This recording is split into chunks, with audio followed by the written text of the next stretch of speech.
Une foule de facteurs sont susceptibles d'influencer votre succès financier. Voilà pourquoi vous avez décidé de travailler avec un conseiller. Quelqu'un qui peut, entre autres, vous guider dans le monde du placement. En prenant le temps de tracer votre ligne directrice avec votre conseiller, vous vous donnez l'opportunité d'explorer diverses avenues sans jamais mettre vos buts et vos projets au rencard, peu importe les imprévus.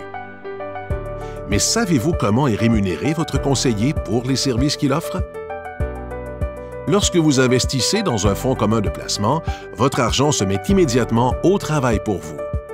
Prenons l'exemple d'un investissement dans un fonds commun de placement pour illustrer comment les coûts liés à votre placement sont répartis.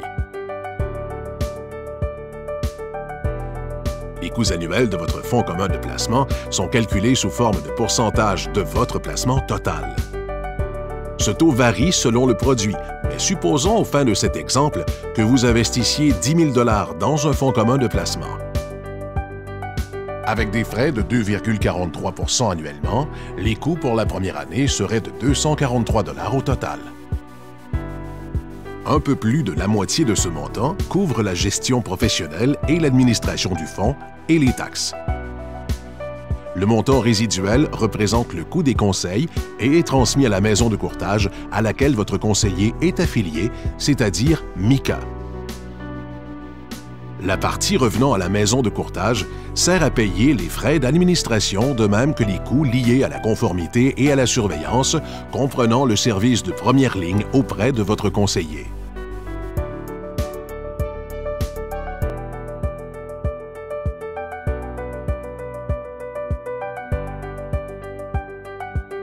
Votre conseiller est normalement rémunéré selon un pourcentage du montant que la maison de courtage reçoit.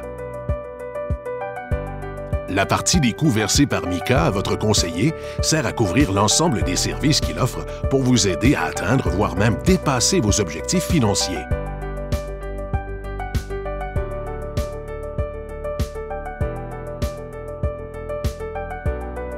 Ils servent également à couvrir les coûts liés à l'exploitation de son entreprise, comme son personnel, le loyer, les coûts des permis nécessaires à l'exercice de sa profession et bien d'autres. En résumé, la valeur des conseils que vous recevez de votre conseiller est assurément inestimable.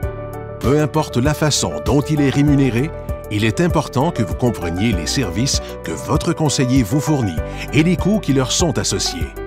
Pour en apprendre davantage sur les coûts de placement, parlez-en à votre conseiller.